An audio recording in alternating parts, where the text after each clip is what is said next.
बिहार में एक बार फिर चुनावी सरगर्मी तेज हो गई है और यह जो सरगर्मी है वो विधान परिषद के चुनाव को लेकर के है। नमस्कार, मैं हूं अमित और आप देख रहे हैं डीएनडे न्यूज। बिहार विधान परिषद के 24 सीटों पर चुनाव होना है, जिसका नामांकन पत्र दाखिल किया जा रहा है।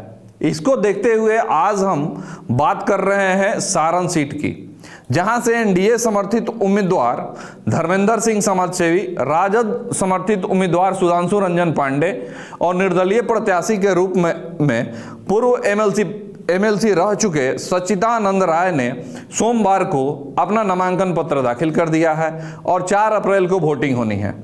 तमाम मुखिया, वार्ड, पंचायत समिति, जिला परिषद, विधायक, सांसद, मंत्री लोग इसमें वोटिंग करते हैं, लेकिन सारण की सीट काफी पेचीदा हो गया है। देखा जाए तो यहां के बीजेपी समर्थित एमएलसी उम्मीदवार रहे सच्चिदानंद राय का टिकट कैसे कट गया, यह एक बहुत बड़ा मुद्दा है और बीजेपी यहां से एकदम एक नया चेहरा को मैदान में उतार दिया है।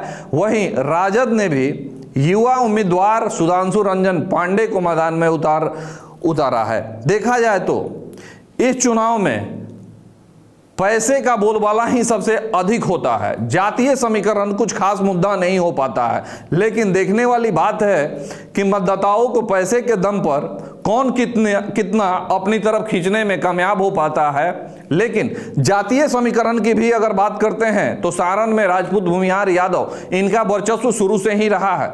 वहीं पूर्व एमएलसी सच्चिदानंद राय जो बीजेपी से एमएलसी थे, वह भी जाति के भूमिहार हैं। लेकिन राजद की बात करें तो यहां से सुधांशु रंजन पांडे को टिकट दिया गया है जो जाति के पंडित हैं, और बीजेपी जो एकदम नया चेहरा ला करके खड़ा की है वो है धर्मेंद्र सिंह समाजसेवी जो एक राजपूत जाति से आते हैं, उनको टिकट दे दिया है। यह कहना मुश्किल है कि इस जातीय समीकरण से क्या कुछ निकलकर सामने आएगा, लेकिन इस चुनाव में पैसे का बोलबाला ही सबसे अधिक रहता है।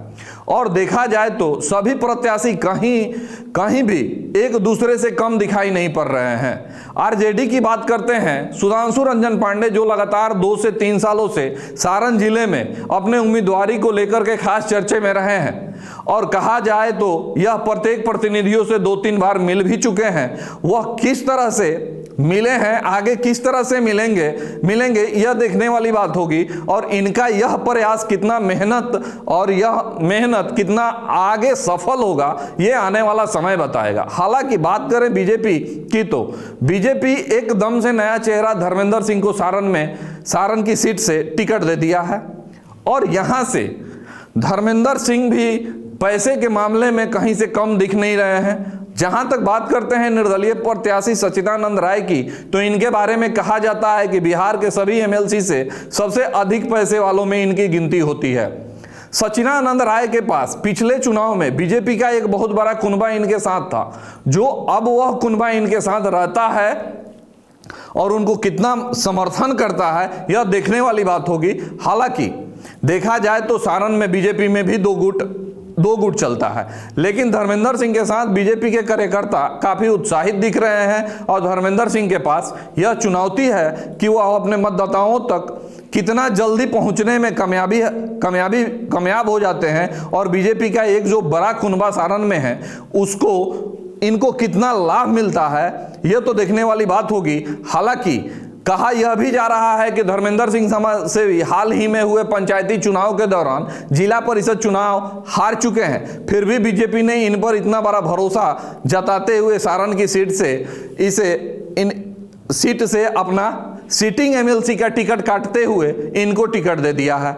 लेकिन देखने वाली बात यह है कि इस चुनाव में पैसे का बोलबाला सबसे अधिक रहता है और सारण की सीट में कोई भी उम्मीदवार किसी से कम दिख नहीं रहा है। कौन प्रत्याशी किस तरह से मतदाताओं को अपनी ओर खींचने में कामयाबी पाते हैं यह देखने वाली बात होगी।